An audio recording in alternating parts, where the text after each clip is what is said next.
The Mississippi River wakes slowly, as all great rivers do. In the early hours before dawn, when the world holds its breath between darkness and light, the water becomes a mirror of pearl and silver. Mist rises from its surface like the gentlest of veils, softening every edge, turning the ordinary into something dreamlike and distant. On such a morning, the Delta Rose stirred at her moorings. She was a steamboat, though not the grand sort you might imagine from picture books and old photographs. The Delta Rose was smaller, more intimate, a vessel built for quiet journeys rather than spectacle. Her paddle wheel, painted white with touches of faded red, sat silent now in the pre-dawn stillness. The twin smokestacks rose like patient sentinels, waiting for the first whisper of steam.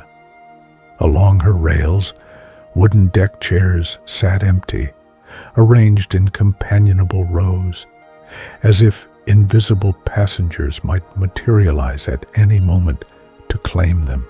Captain Sarah Chen stood on the upper deck, her hands wrapped around a chipped ceramic mug filled with coffee that had long since grown cold. She didn't mind. The warmth had never been the point. It was the ritual of holding something, of having a reason to stand still and watch the river come alive, that mattered. She had been captain of the Delta Rose for 32 years. 32 years of learning the river's moods and secrets, of navigating channels that shifted with every flood and drought, of knowing exactly which bend would catch the sunset just so, turning the water to liquid amber. 32 years of passengers who came aboard, strangers and left as friends, of stories shared on quiet evenings, of music drifting across the water. Today would be different. Today would be the last journey. Sarah took a breath of the cool morning air, feeling it fill her lungs with that particular scent that belonged only to the river, water and earth and growing things, ancient and ever-renewing. Somewhere in the willows along the bank, a bird began its morning song, tentative at first, then growing in confidence. Others joined, creating a symphony that needed no conductor, no sheet music, only the simple imperative of greeting another day. Behind her, she heard the familiar sound of footsteps on wood, steady, unhurried steps that could only belong to one person. Couldn't sleep either. Marcus's voice was gentle, roughened slightly by age, and years of calling out to deckhands over the sound of the engine. Sarah turned to find her chief engineer standing in the doorway, his own mug of coffee steaming in the cool air. Marcus Washington had been with the Delta Rose almost as long as she had. His grandfather had worked the steamboats back when they were the highways of America, carrying everything from cotton to dreams up and down the Mississippi. Marcus had learned the engines as a boy, understanding them not as machines but as living things with temperaments and preferences. Too much to think about, Sarah admitted, turning back to watch the mist begin to lift. Seems wrong somehow, that a boat can just end. Marcus came to stand beside her at the rail. For a long moment, they stood in the comfortable silence of old friends who didn't need to fill every space with words. She's had a good run, Marcus said finally. Not many boats make it as long as the Delta Rose, and fewer still get to go out on their own terms. Sarah nodded. He was right, of course. The Delta Rose hadn't been seized by creditors or left to rot at a forgotten dock. The company that owned her had made the decision thoughtfully, even regretfully. Times had changed. Fewer tourists wanted slow journeys on old boats when they could fly anywhere in hours. The Delta Rose had become a beautiful anachronism, too expensive to maintain for the handful of passengers who still sought the particular magic she offered. But they'd been given one final gift, one last journey. A week-long voyage from Natchez to New Orleans, carrying passengers who had loved the Delta Rose through the years and wanted to say goodbye. The booking had filled within hours with a waiting list that stretched long enough to fill the boat 3 times over. "Passenger manifest looks good," Marcus said, pulling a folded paper from his pocket. 23 souls, not counting crew. Got some familiar faces. The Kowalskis are coming back. And Emma Chen. Sarah's heart lifted at that news. Emma was her niece, named after Sarah's own grandmother. She'd spent childhood summers aboard the Delta Rose, learning to love the river the way Sarah did. Now, she was a photographer, traveling the world, but she'd canceled assignments to be here for this final voyage. "The crew?" Sarah asked. "Wouldn't miss it for the world. Everyone who could make it is coming. Even Delilah is flying in from Seattle." Delilah had been their head chef for 15 years before retiring to be near her grandchildren. The thought of her returning, of having her cooking fill the galley one more time, brought a lump to Sarah's throat. The sky was growing lighter now, the mist beginning to burn away in golden streamers. The eastern horizon held that particular luminous quality that comes just before sunrise. Not quite pink, not quite gold, but something in between that defies easy description. "We should get her ready," Sarah said softly. "Passengers arrive at 9. Marcus nodded, finishing his coffee in one long swallow. "I'll start warming the boilers, nice and slow, the way she likes it." He disappeared back into the boat, and Sarah heard his footsteps descending to the engine room, that hot, mysterious realm below decks where Marcus ruled with gentle authority, tending to the great heart that would drive the paddle wheel through the water one last time. Sarah remained at the rail as the sun finally broke the horizon, spilling light across the river in a cascade of gold. The water, so still moments before, began to show current and movement. A heron lifted from the shallows with slow, deliberate wing beats. Somewhere downstream, a barge horn sounded its low, mournful note. She thought about all the journeys the Delta Rose had made, all the miles of river she'd traversed, carrying people from one part of their lives to another. Honeymooners who'd spent starlit evenings on the upper deck, families celebrating reunions, solitary travelers seeking peace in the gentle rhythm of the paddle wheel, artists and writers looking for inspiration, people who'd scattered the ashes of loved ones into the Mississippi's ancient currents. The Delta Rose had held them all, carried them all, given them all the gift of time measured not in minutes, but in the slow passage of riverbanks and the setting of the sun. And now, one more journey. Behind her, the boat began to wake fully. She heard voices, her crew arriving, calling out greetings to each other, beginning the familiar routines of preparation. The sound of the boilers coming to life thrummed through the deck beneath her feet, a vibration she felt in her bones like a heartbeat. Sarah finished her cold coffee and went inside to prepare for the passengers.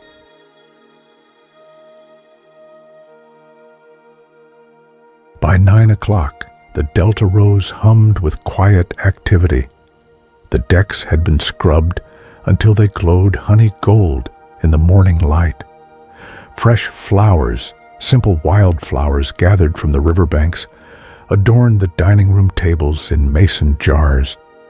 The brass fittings gleamed Every window sparkled. The crew stood ready in their crisp white uniforms, faces reflecting a mixture of pride and sadness. They knew what this meant, this last journey. For some, the Delta Rose had been their first job. For others, it would be their last. All of them had given years of their lives to this boat, and she had given something back, a sense of purpose, of belonging to something that mattered. Sarah stood at the top of the gangway, prepared to greet each passenger as they came aboard. It was a tradition she'd maintained since her first day as captain, to shake every hand, to look every passenger in the eye, to let them know that aboard the Delta Rose, they were not customers, but guests, friends even, before the journey had properly begun. The first to arrive was Robert Kowalski, moving slowly with the careful steps of his 86 years. His wife Margaret followed, her hand on his elbow guiding him gently. They had taken their first trip on the Delta Rose 43 years ago, newly married, young and full of dreams. They'd returned every 5 years since, marking the passages of their life together. Their silver anniversary, the year Robert retired, the summer after Margaret's cancer went into remission. "Captain Chen," Robert said, his weathered face breaking into a smile as warm as August sunshine. "We made it." "I never doubted you would," Sarah said, taking his hand in both of hers. "Welcome home, Robert." "Home," Margaret echoed softly, her eyes already glistening. "Yes, that's exactly what it is." They made their way aboard, Robert pausing to pat the doorframe like you might pat an old dog, with affection and familiarity. Sarah watched them go, remembering the young couple they'd been, how they danced on the deck to music from a portable radio, how Margaret had laughed with her whole body, how Robert had looked at her like she was the only star in the sky. More passengers arrived in a steady stream. There was Thomas Lee, a jazz musician from New Orleans who had performed aboard the Delta Rose countless times, his trumpet case swinging from one hand. The Gonzalez family, Miguel and Ana, with their teenage daughter Sophia, who had taken their first trip on the boat when Sophia was just 3, and who had promised her that for her 16th birthday, they'd do it one more time. James Morrison came alone, a quiet man in his 60s, wearing a worn cardigan despite the warmth of the morning. Sarah knew his story. He'd been aboard 5 years ago with his husband Daniel, celebrating their 30th anniversary. Daniel had died the following winter. James had called Sarah personally to reserve his spot for this final journey, his voice breaking as he explained that he wanted to travel the river one more time, to remember. "Daniel loved this boat," James said quietly as he shook Sarah's hand. "The Delta Rose loved him too," Sarah replied. "We're honored to have you aboard, James." A young couple arrived next, probably in their late 20s, holding hands with the nervous excitement of people on an adventure. They introduced themselves as Alex and Jordan, teachers from Chicago who had saved for 2 years to afford this trip. "We almost couldn't believe it when we got tickets," Jordan said. "When we saw the Delta Rose was making a final voyage, we had to be here. Our grandparents met on a riverboat in the 1950s. They told us stories all our lives." "Then you carry their memories with them," Sarah said warmly. "The river has a way of connecting generations." Emma arrived almost last, her camera bag slung over both shoulders, her dark hair pulled back in a practical ponytail. She was thinner than Sarah remembered, with new lines around her eyes, the product of years spent squinting through viewfinders in harsh sunlight, capturing images from every corner of the world. But her smile was unchanged, bright and genuine.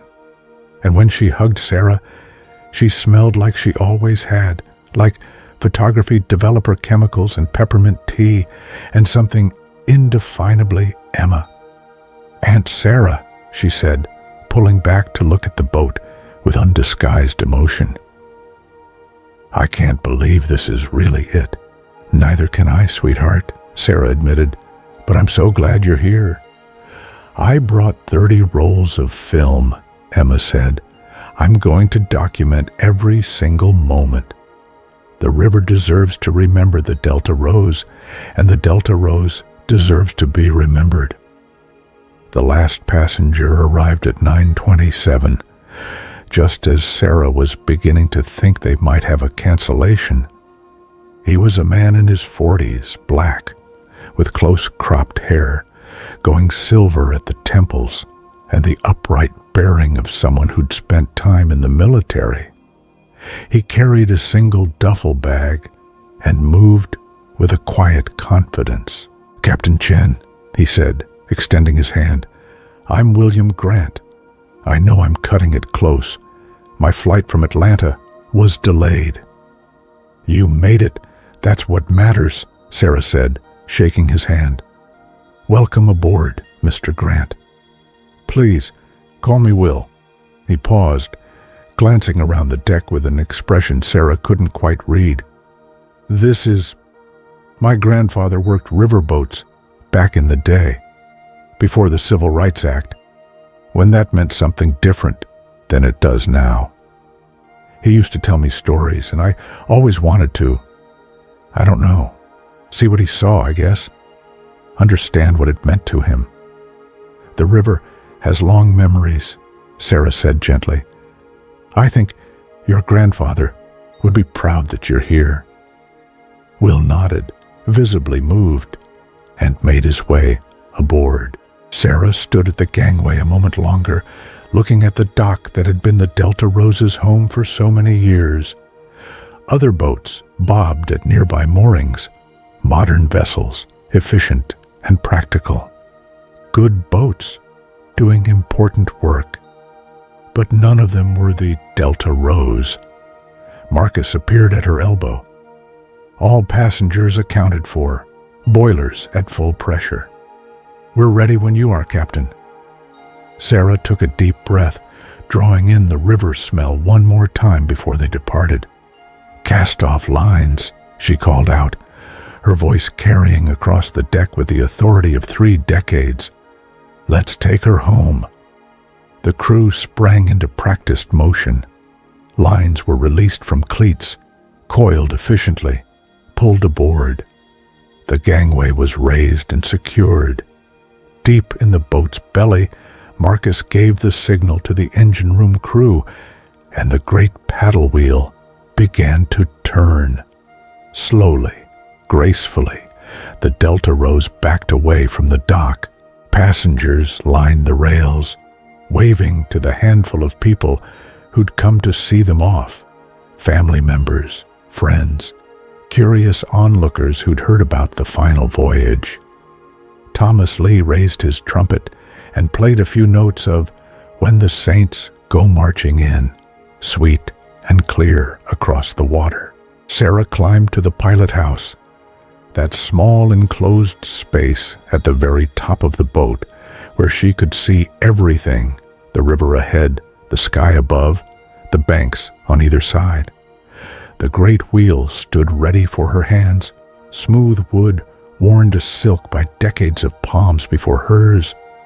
She took hold of it with a familiar grip, feeling the Delta Rose respond to her touch. The boat knew her, trusted her, and together they would navigate this final journey with all the skill and love they'd accumulated over the years. The river spread before them, wide and powerful, flowing south toward the Gulf of Mexico, as it had for millions of years. The water was brown with sediment, not dirty, but rich, carrying the soil of half a continent to the sea. Barges moved in the distance, pushed by modern tugboats. A container ship passed on the far side of the channel, heading upstream with cargo from around the world. But the Delta Rose moved in her own time, at her own pace, 8 miles per hour when the current was favorable, slower when it was not. There was no hurry. They had 7 days to reach New Orleans, and every mile would be savored. As the city of Natchez receded behind them, Sarah felt something in her chest ease. For weeks, she'd been dreading this moment, this leaving. But now that they were underway, now that the Delta Rose was back in her element, moving through the water with the paddle wheel churning a white foam behind them, it felt right. This was what the boat was made for, not sitting at a dock, slowly aging. But this, motion and purpose, carrying people down the river, offering them a glimpse of something slower and older and more enduring than the rush of modern life.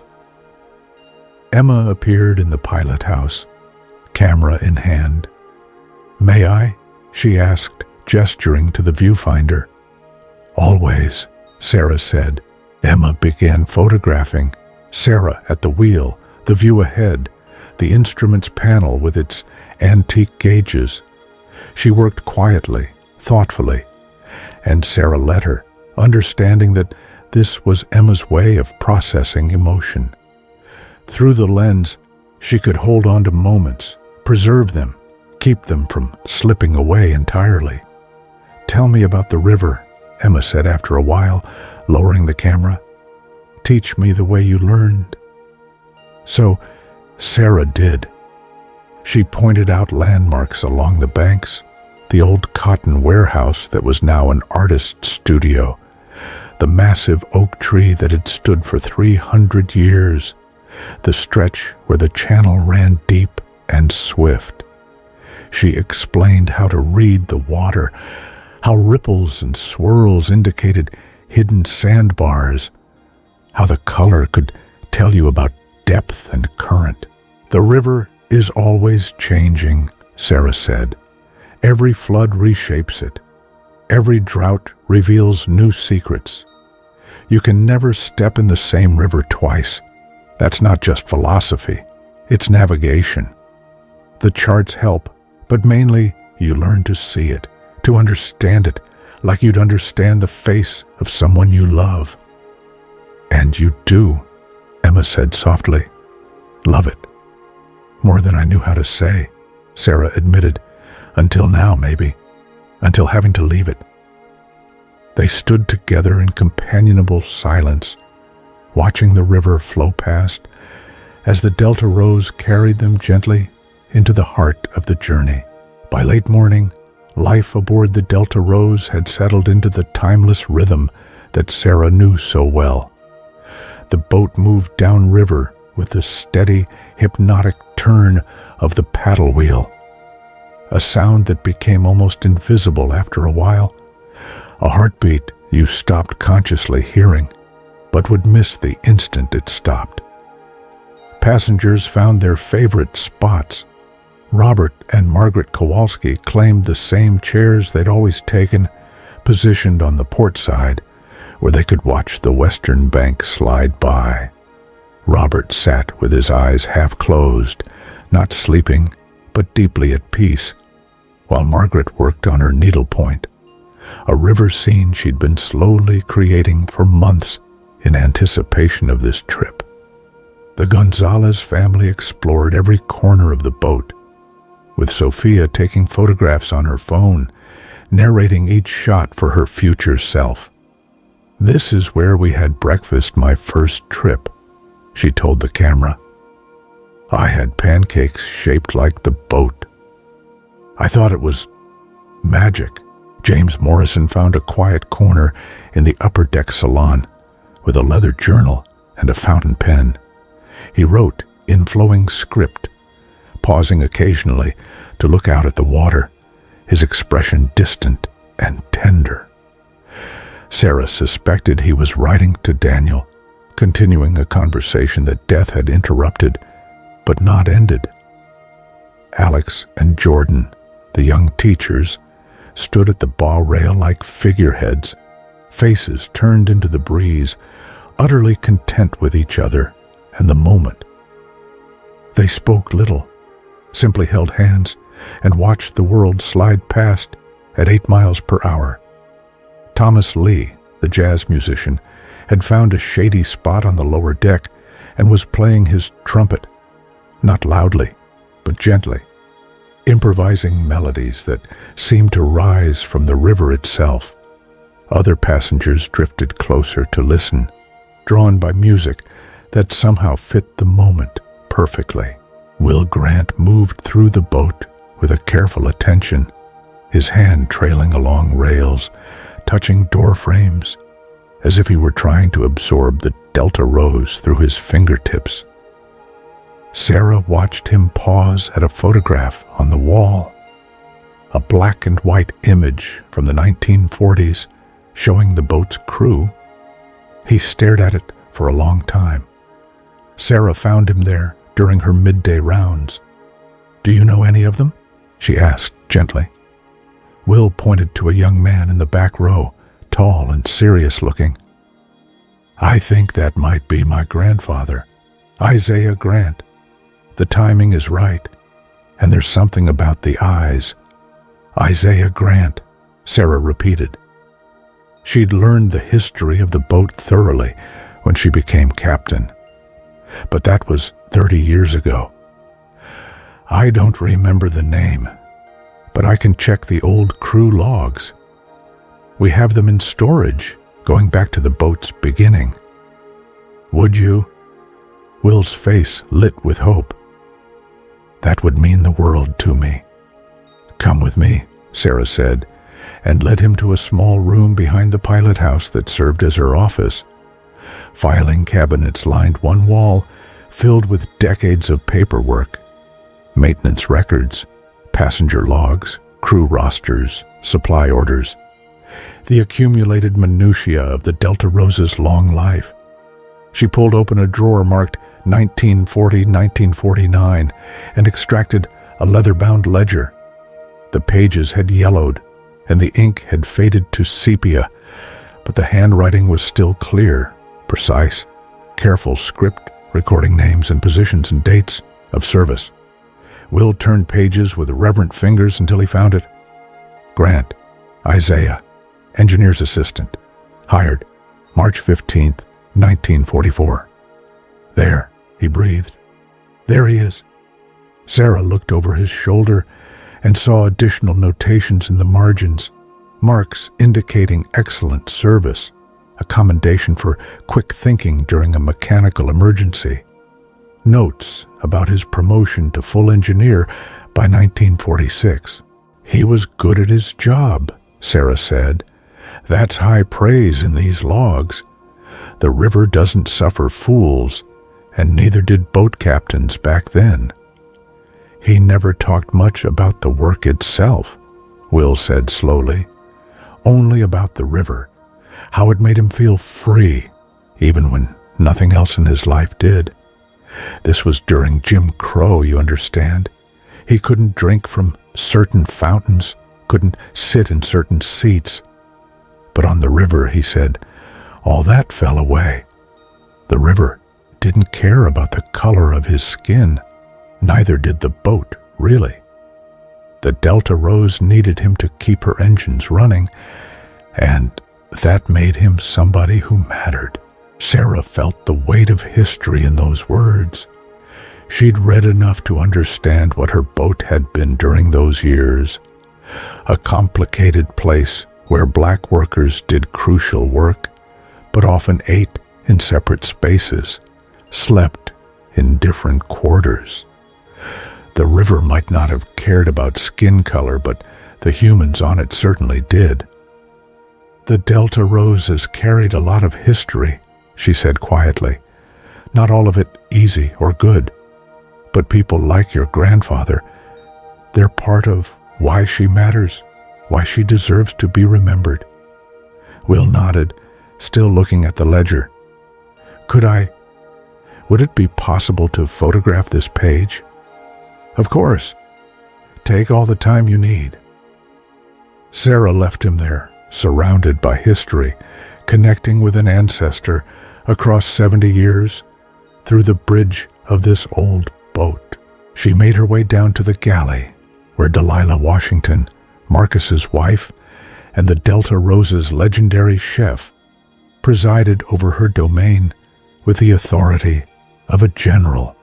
The kitchen was small, as boat galleys always were, but Delilah had spent 15 years learning every inch of it, understanding exactly where everything needed to be and how to create magic in minimal space. The smell that greeted Sarah was intoxicating. Roasting chicken, fresh baked bread, something with garlic and butter and herbs. Don't even think about tasting anything, Delilah said, without turning around. She was in her 70s now, her hair completely white, but she moved through the kitchen with the same brisk efficiency she always had. Lunch is at noon, not a minute earlier. I wouldn't dream of it, Sarah lied, and Delilah snorted. You always were a terrible liar, Sarah Chen. But she was smiling as she turned. How are the passengers? Good. Settling in. Robert looks about 20 years younger than he did on the dock. James seems peaceful. The young couple is adorable. Will Grant found his grandfather in the old crew logs. Isaiah Grant's grandson. Delilah's eyebrows rose.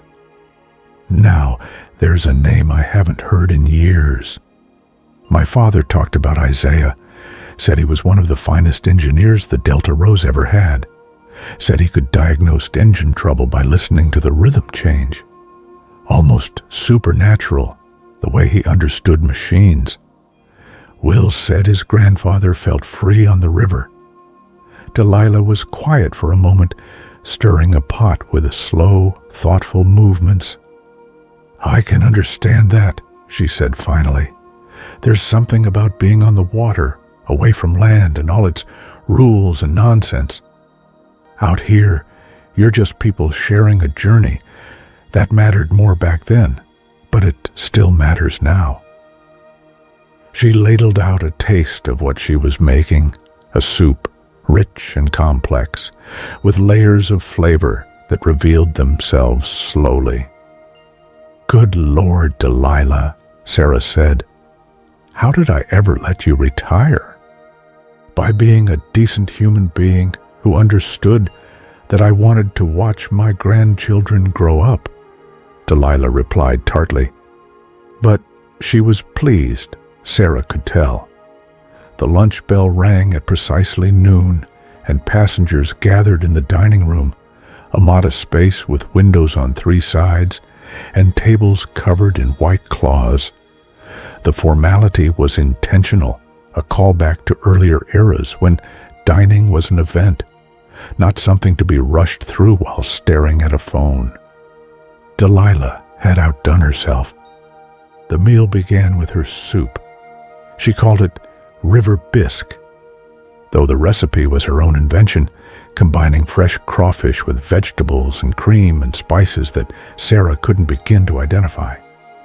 Then came the roasted chicken, tender and perfectly seasoned, accompanied by rice and gravy, butter beans, and cornbread that was somehow both light and substantial. Conversations bloomed and intertwined. Robert Kowalski was telling Alex and Jordan about his first trip on the Delta Rose, how he'd been so nervous about proposing to Margaret that he'd almost dropped the ring overboard. Thomas Lee was showing Sophia his trumpet, letting her try to produce a note, both of them laughing at the squawks she generated. Emma moved through the room with her camera, documenting everything, while Will sat with James Morrison, the two men finding common ground in stories of loss and memory. Sarah watched it all from her small table, feeling that peculiar mixture of joy and sorrow that had become her constant companion these past weeks. This was what the Delta Rose had always done best, bringing strangers together, creating temporary communities bound by shared experience and the gentle constraint of the boat itself. Out here, there was no rushing off to appointments, no distractions of screens and schedules. There was only time and conversation and the slow, steady progress downriver. After lunch, passengers drifted back to their pursuits. Some napped in their cabins, lulled by the motion and the full stomach. Others read in the salon, or walked the decks, or simply sat and watched the riverbanks scroll past, like a living painting. Sarah returned to the pilot house, relieving her first mate so he could take his own lunch. The afternoon stretched ahead, lazy and warm. They would make perhaps 30 miles before sunset. Not much by modern standards, but distance wasn't the point. The point was the journey itself, each mile observed and experienced, not simply crossed off on the way to somewhere else. The river began to widen as they progressed south, its banks drawing apart like opening arms. Islands appeared in midstream, some natural, covered in thick vegetation, others artificial, created by the Corps of Engineers as part of their endless project to control and direct the Mississippi's powerful flow. A great blue heron stood motionless in the shallows of one island, its patience absolute as it waited for fish. Sarah saw it from hundreds of yards away and kept the Delta Rose's course steady, not wanting to disturb it. As they passed, the heron lifted off with slow prehistoric wing beats, trailing its legs behind it like an afterthought. Emma appeared again, camera ready. "I've been thinking about Grandma," she said, using the name she'd called Sarah's grandmother, the first Emma Chen. How she came to America not speaking English, not knowing anyone. How different everything must have been. "She found her way," Sarah said, "like rivers find the sea, not always by the straightest route, but they get there." "Did she ever come on the Delta Rose?" "Once. I brought her aboard the year before she died. She was 93, still sharp as a tack. She sat right where you're standing and told me stories about rivers in China, how different they were, but also the same. Water is water," she said. "It doesn't care about borders or languages, it just flows." "I wish I'd gotten to know her better," Emma said softly. "You carry her name. That means you carry part of her forward. And now you're here, documenting this, making sure the Delta Rose won't be forgotten. I think she'd be proud of that." They stood together as the afternoon light grew golden, watching the river carry them south toward whatever came next. The Delta Rose dropped anchor that evening near a small town called Port Gibson, tying up at a weathered dock that had probably seen steamboats come and go for 100 years. The tradition of stopping for the night was both practical and deliberate. Boats like the Delta Rose weren't meant for night navigation of the tricky Mississippi. And besides, the stops gave passengers a chance to stretch their legs on shore, to explore riverfront towns that time had gently passed by. But most passengers chose to remain aboard for the evening. There was something about the particular quality of light at sunset on the river, the way the sky turned colors that seemed impossible, peach and lavender and burning gold, that made leaving feel like missing something sacred. Dinner was served at 7, another of Delilah's masterpieces. Catfish caught fresh that morning by a local fisherman and prepared 3 different ways. Fried with a cornmeal crust, blackened with Cajun spices, and grilled with lemon and butter. There were hush puppies and coleslaw and sweet tea, so cold it made your teeth ache in the best possible way. After dinner, as the light began to fade, passengers gathered on the upper deck, where chairs had been arranged in a loose circle. This too was tradition, the evening gathering, where people shared stories or simply sat in companionable silence while the day released its hold and night crept in on quiet feet. Thomas Lee brought his trumpet and played as the sun went down.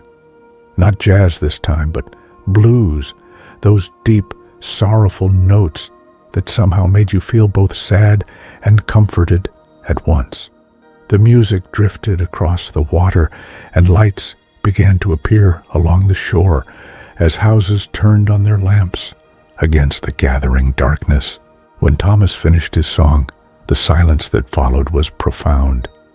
Into it, Robert Kowalski's voice emerged, rusty but warm.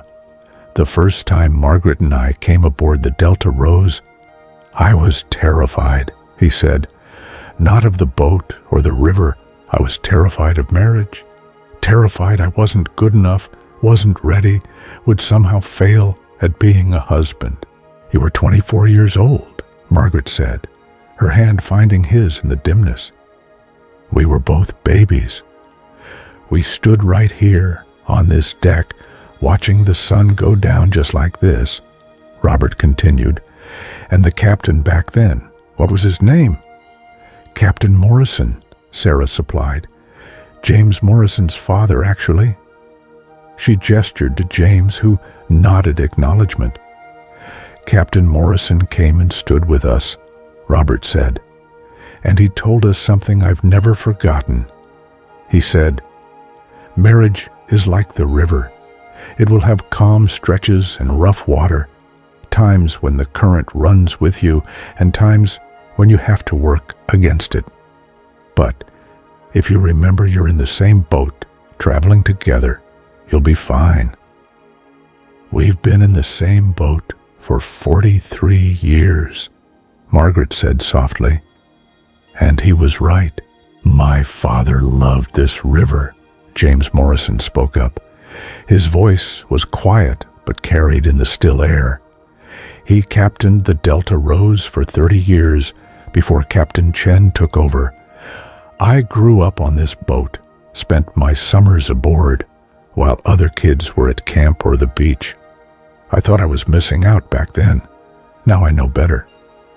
Your father was a good captain, Sarah said. He taught me everything about the Delta Rose, was patient when I made mistakes, trusted me when I wasn't sure I trusted myself.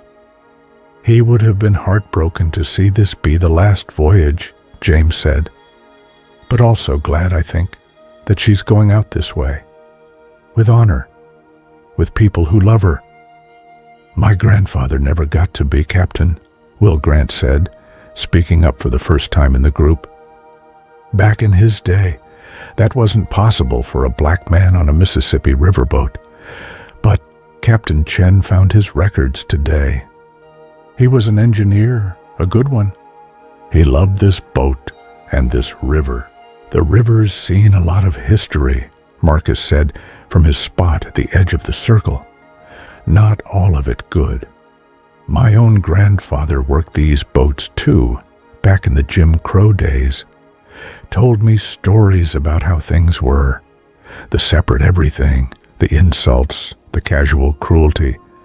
But he also told me about the river itself, how it was bigger than human foolishness, how it had been here before all that nonsense and would be here after. It endures, Will said. That's what my grandfather said. The river endures. And that gave him hope that people could change too, eventually. Could get better. Have we? Sofia Gonzalez asked. She'd been quiet all evening, But now her teenage voice cut through with the directness of youth. "Gotten better? Some," Will said after a moment. "Not enough, but some. I can sit here with all of you, sharing stories. That's something. It's not everything, but it's something." The conversation drifted then, moving through memories and observations like the river current itself, now quick, now slow, now eddying back to touch on something said earlier.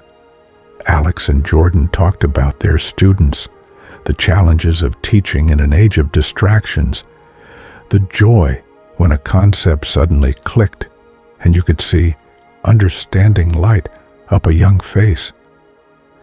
Emma shared stories from her photography work, places she'd been, people she'd met. But she kept coming back to the river, to the Delta Rose, to how no matter where she traveled, this remained her touchstone, the place that felt most like home. As full darkness fell, stars began to appear overhead, away from city lights, unpolluted by the orange glow of street lamps and signs. The night sky revealed itself in ancient glory. The Milky Way stretched across the heavens like a river of light. And someone pointed out Mars, hanging red and steady above the southern horizon. My husband and I watched the stars from this very deck, James Morrison said quietly. Our last trip together. We talked about all the journeys we'd taken, all the places we'd been. Daniel said he wanted his ashes scattered in the Mississippi. He said the river would carry him to the Gulf, and from there to all the oceans of the world. He'd keep traveling even after he was gone. The group fell silent, honoring that memory. "Did you?" Margaret Kowalski asked gently. "Scatter his ashes here?" "I did," James said.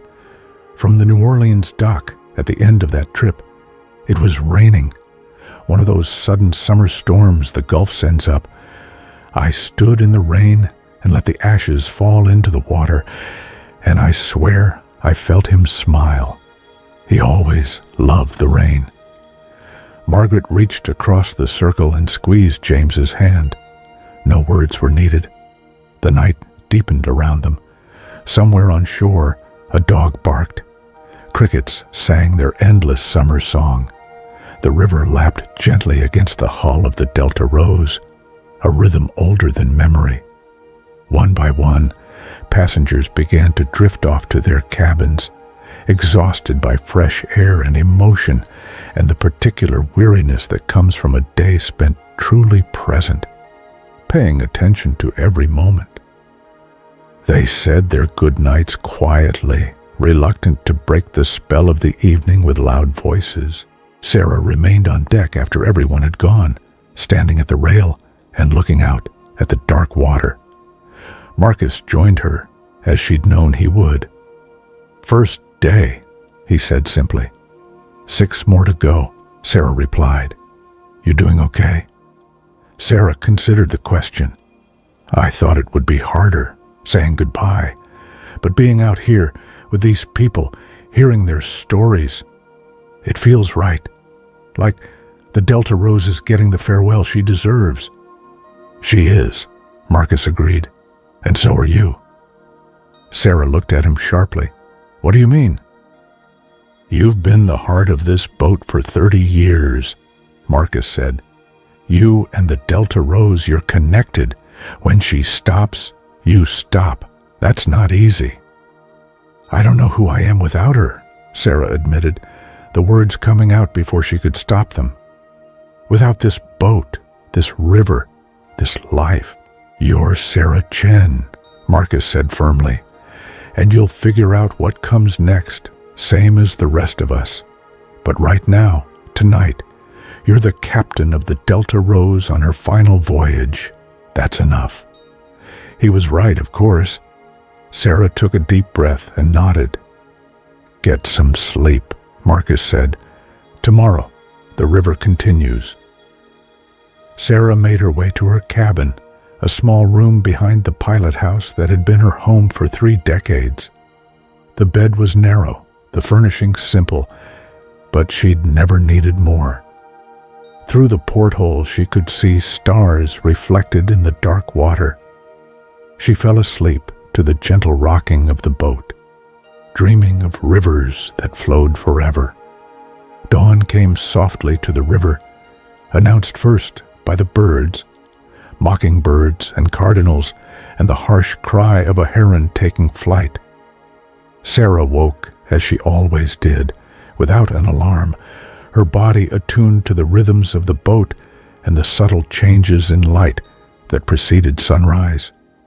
She dressed quietly and made her way to the upper deck, coffee cup in hand, to watch the world wake up.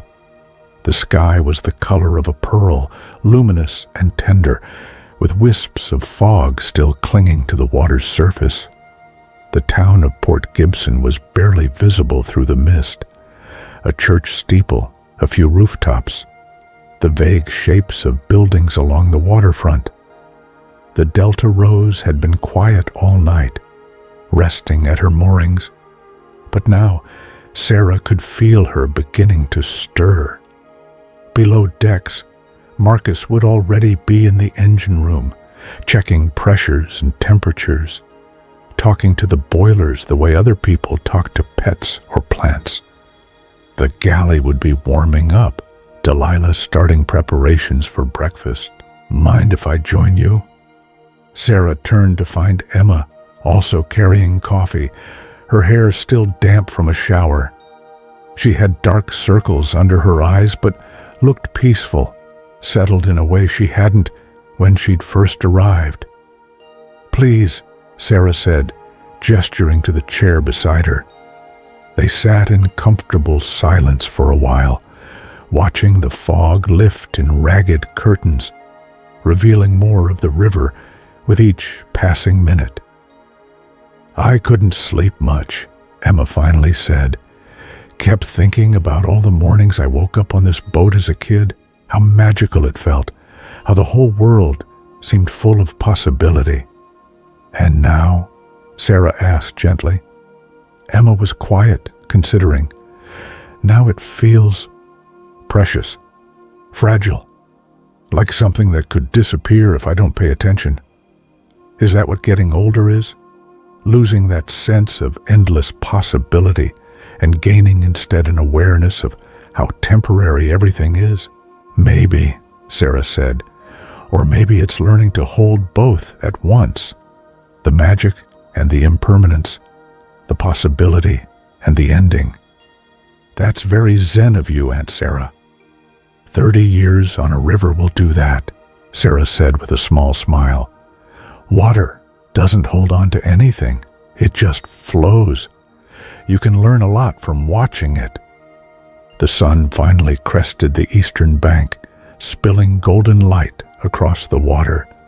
The fog burned away rapidly, and the river revealed itself in all its morning glory, wide and brown and powerful, already busy with traffic. A towboat pushed a line of barges upstream, moving against the current with patient determination. Breakfast was served at 8, and passengers emerged from their cabins looking refreshed and ready for another day. Delilah had prepared a southern feast, grits and eggs, bacon and sausage, biscuits with gravy, fresh fruit, and her famous cinnamon rolls that somehow managed to be both light and decadent. After breakfast, Sarah gathered everyone in the salon for the daily briefing, a tradition she'd started years ago to help passengers understand what they'd be seeing and experiencing each day. "This morning we'll cast off at 9, she said, standing before the assembled group. "Today's journey takes us past some of the most beautiful stretches of the lower Mississippi. We'll see cypress swamps, old plantation sites, and if we're lucky, alligators sunning on the banks." Alligators. Sophia's eyes widened with a mixture of fear and excitement. They're more afraid of you than you are of them, Sarah assured her. But yes, we'll definitely see some. The river is their home, and they've been here a lot longer than any of us. How long? Alex asked. Alligators, about 37 million years. The Mississippi River in its current form, about 4.5 million years. Humans in the Mississippi Valley, maybe 15,000 years. Steamboats, less than 200. Sarah let that sink in. We're newcomers here, visitors. The river tolerates us, but it doesn't need us. That's humbling, Jordan said quietly. It is, Sarah agreed, but also liberating. Our worries, our accomplishments, our whole lives, they're just ripples on the surface. The river flows on regardless. Will raised his hand. Captain, I was wondering, would it be possible to see the engine room? My grandfather was an engineer, and I'd love to understand what he did. Absolutely, Sarah said. Marcus gives tours after we're underway. Anyone else interested? Several hands went up.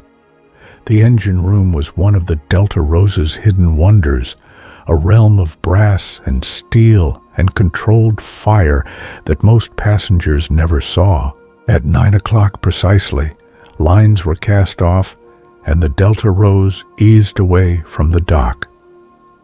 Sarah took her position in the pilot house, hands on the great wheel, and felt the familiar thrill of the boat responding to her guidance. No matter how many times she did this, it never got old, the sense of commanding something larger than herself, of working in partnership with the river and the boat to move safely through the water. The day unfolded in a series of small perfections. The weather held fair and mild, with enough breeze to keep things comfortable, but not so much as to make waves. The river behaved itself, running deep and true through the main channel. Wildlife appeared as if on cue. A family of otters playing on a log, turtles sunning themselves on muddy banks, great blue herons standing sentinel in the shallows. And, yes, alligators. The first one appeared around noon, a big male at least 10 feet long, lying motionless on a sandy spit of land. Passengers crowded the rail to photograph it, marveling at the prehistoric creature that regarded them with complete indifference. He's been here since the dinosaurs, Robert Kowalski said wonderingly. Well, his ancestors have. Same design, same purpose. If it ain't broke, don't fix it. Evolution's greatest hit, Thomas agreed. In the engine room, Marcus was holding court for Will and several other passengers. The space was hot despite the open hatches, filled with the thrumming pulse of the boilers and the great pistons that drove the paddle wheel. Everything was painted in shades of black and brass, gleaming with oil and care.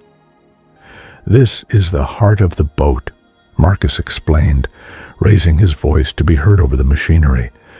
These boilers heat water to steam, and that steam drives these pistons, and those pistons turn the paddle wheel, simple in concept, complex in execution. How did they not explode? Will asked. I've read about steamboat disasters. Oh, they did, Marcus said grimly. In the old days, captains would race each other, pushing their boilers past safe limits. Add in poor maintenance, cheap materials, and you had a recipe for tragedy. The Sultana disaster in 1865 killed more people than the Titanic, and it happened right here on the Mississippi. But not the Delta Rose, Sophia said. It was half question, half plea. Not the Delta Rose, Marcus confirmed. She's been maintained right, run careful, respected. These boilers are as safe as a grandmother's hug. Safer, maybe. My grandmother gave hard hugs. Will ran his hand along one of the great pistons, feeling it move through its cycle, in and out, driving them downriver with tireless precision. My grandfather touched these same parts, he said softly, stood in this same place, listened to this same rhythm. Then he's here with you, Marcus said simply. The boat remembers. Metal holds memory just like people do. Lunch was served on deck that day. Simple sandwiches and fresh lemonade, nothing fancy, but perfect for the setting. Passengers spread out across the boat, finding their preferred spots. Some read, some dozed, some simply watched the riverbanks scroll past in an endlessly changing panorama. Emma was everywhere with her camera, documenting everything. She photographed passengers and crew, the engine room and the pilot house, the water and the sky, and the way light fell through the windows of the salon. She worked with an intensity that Sarah recognized, the need to capture everything before it slipped away. In the middle of the afternoon, they passed the first of the old plantation sites, a cluster of buildings visible through the trees, including a grand house with white columns that had been built on the labor of enslaved people.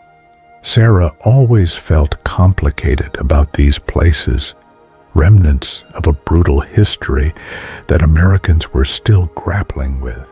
She made an announcement over the PA system, something she'd done for years. On our left, you can see Rosedown Plantation. It's now a historic site, preserved, so we can remember this part of our past, the good and the terrible. The Mississippi Valley was built on cotton and slavery, on human suffering and stolen lives. The river carried that cotton to market and carried enslaved people to auction. That's part of what we're sailing through. History that's beautiful and tragic all at once. Will stood at the rail, looking at the plantation house with an expression Sarah couldn't read. She joined him there. My ancestors might have worked that land, he said, picked that cotton, built that house while living in shacks. I know, Sarah said. I'm sorry. Don't be sorry, Will said. Just remember. That's all we can do now. Remember it honestly, all of it, and try to do better. The river remembers, Sarah said.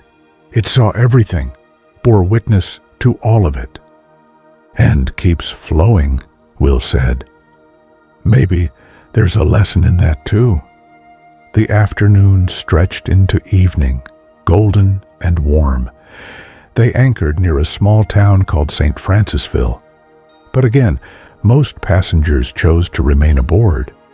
There was dinner, another of Delilah's masterpieces, this time a seafood gumbo so rich and complex it made people close their eyes and sigh. And then the evening gathering on the upper deck. But tonight was different. Tonight, Thomas Lee had brought not just his trumpet, but a portable speaker, and he proposed something special. How about we dance, he said. The Delta Rose has seen a lot of dancing in her time. Seems only right that we add one more night to her memory. There was enthusiastic agreement. Thomas queued up music on his phone, jazz and blues and swing, music from the Delta Rose's glory years. The deck became a dance floor, and passengers partnered up. Robert and Margaret moved together with the ease of 43 years of practice, their steps simple but perfectly synchronized. Alex and Jordan danced with the slightly self-conscious enthusiasm of people still learning each other's rhythms. James danced alone at first, then was claimed by Delilah, who wouldn't let him sit out. Will asked Emma to dance, and Sarah watched them circle the deck, both awkward and sincere. Sophia convinced her father to dance, then her mother, then switched between them, laughing.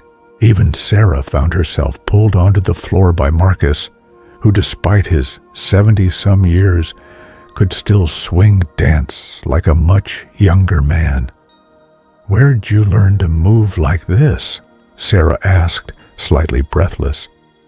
"My grandmother," Marcus said. "She said a man who couldn't dance wasn't much of a man, so she taught all us grandkids. Best gift she ever gave me."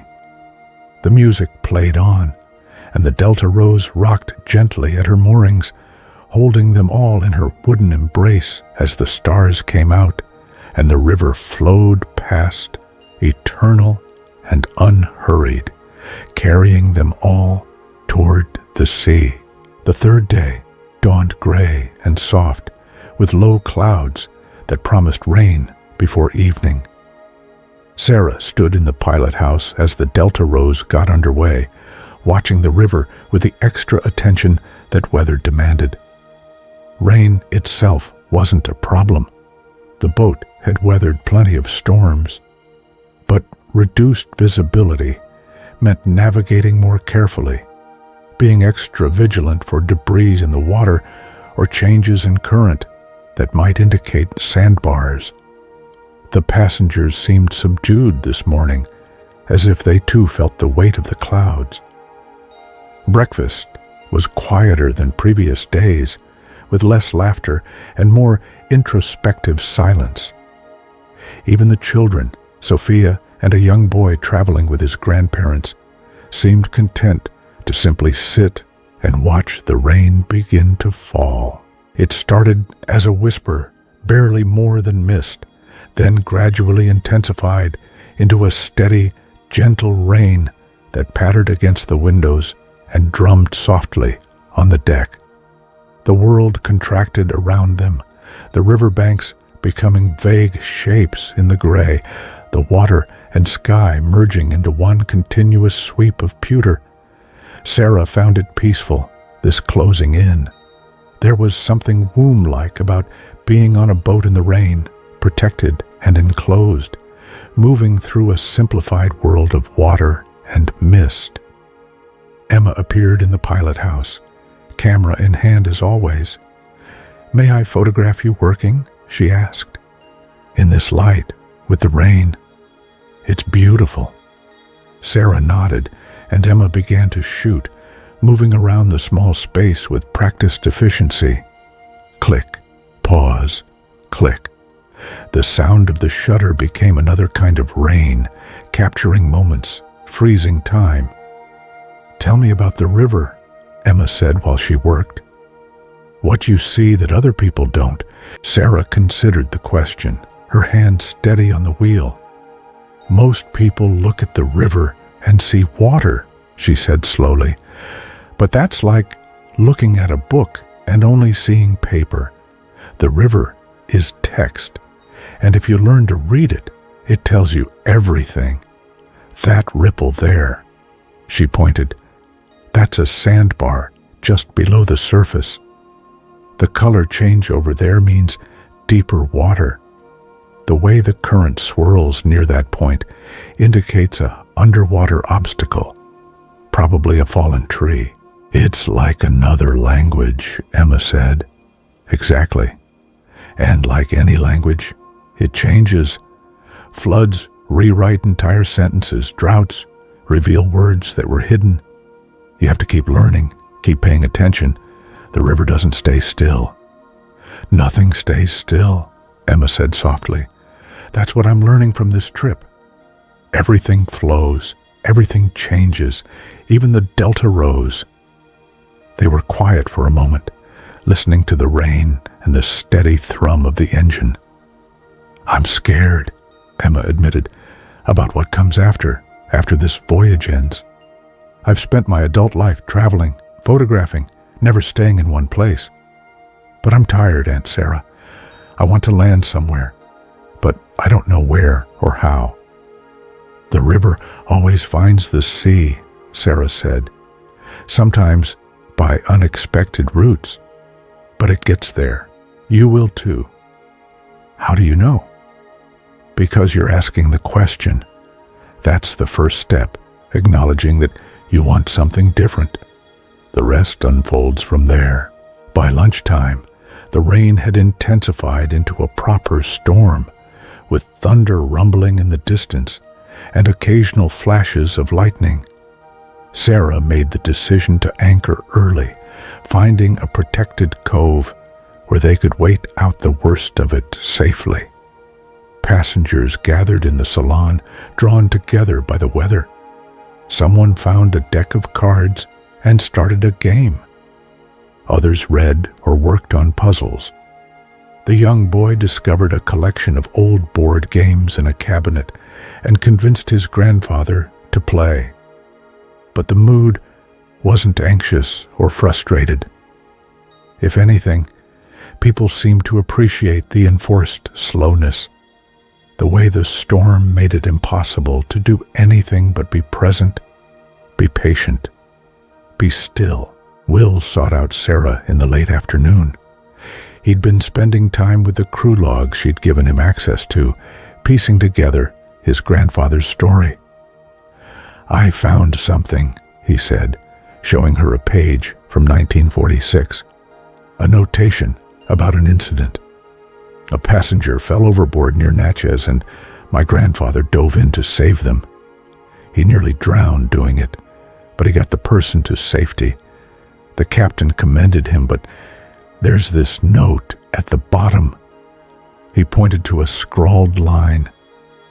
"Unable to publicly recognize Grant's heroism due to racial policies. Privately noted here for the record." Sarah read it, feeling the weight of those words. A man had done something extraordinary, something brave, and couldn't be properly honored because of the color of his skin.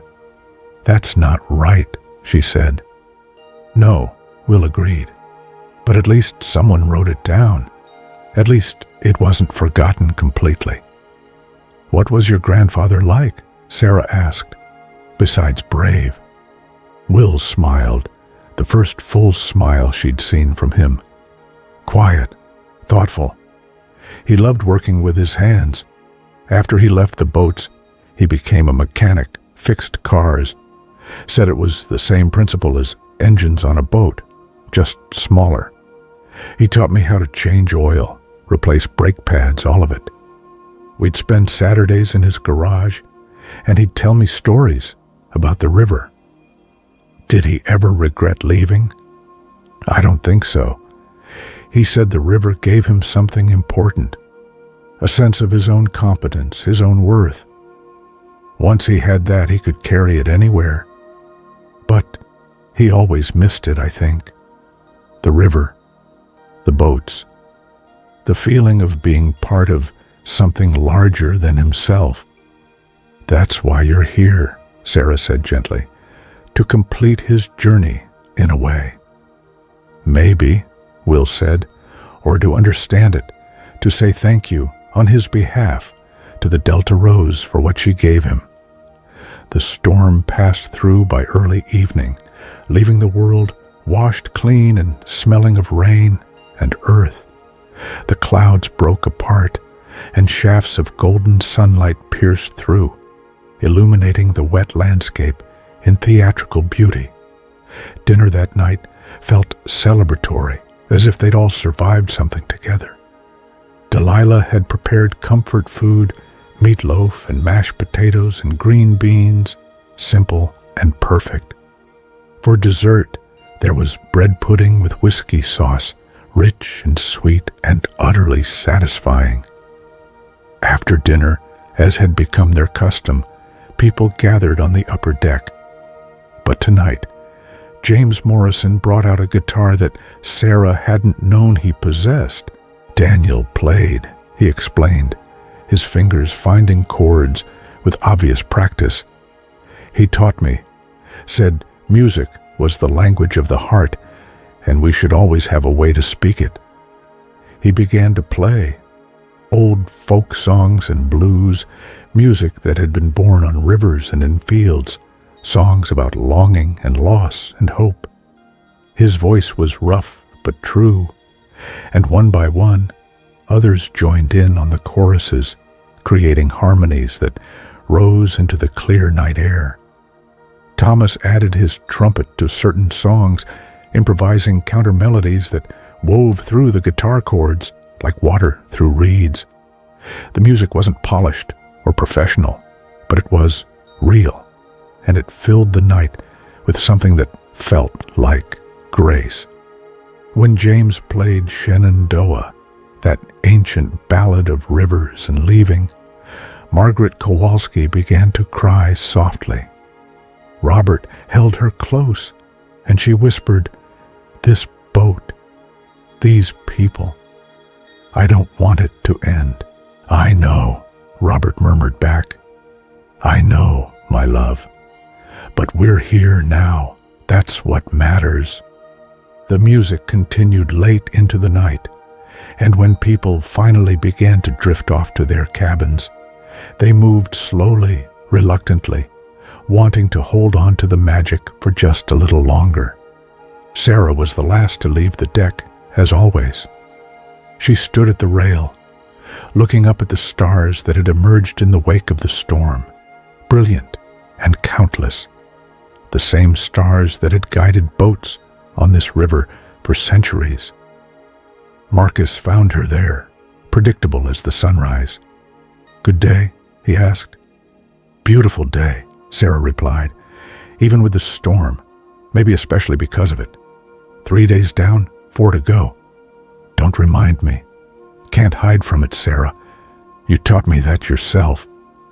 Always look ahead, always know what's coming." "I know what's coming," Sarah said quietly. "That's the problem."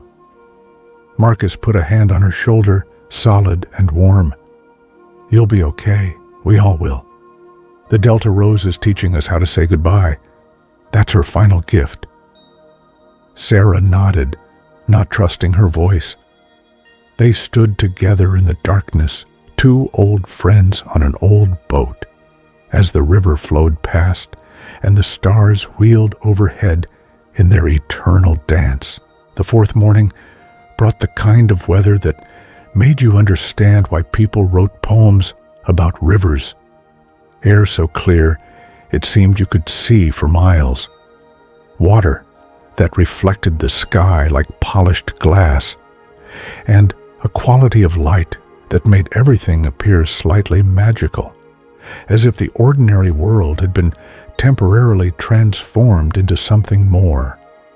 They were approaching one of Sarah's favorite stretches of the Mississippi, a series of wide, sweeping curves where the river showed off its power and grace.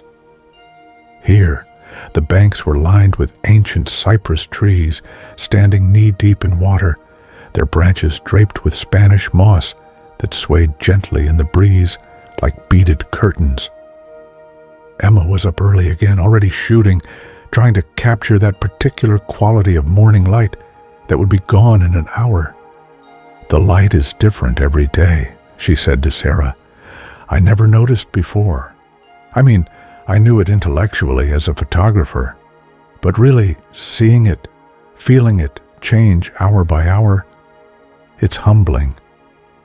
"The river teaches humility," Sarah agreed. "It's so much larger than any of us, so much older. It was here before humans walked these banks, and it'll be here long after we're gone."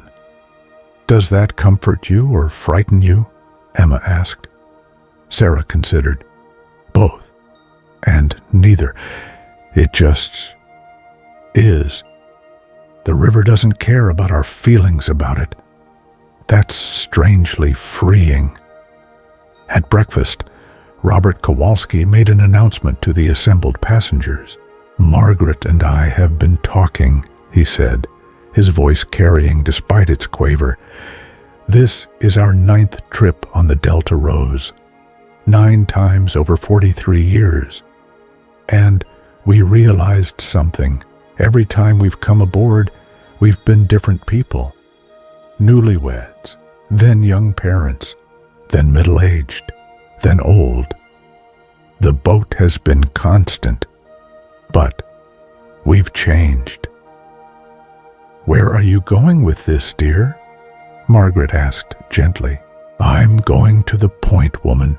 Give me a minute," Robert said, but he was smiling.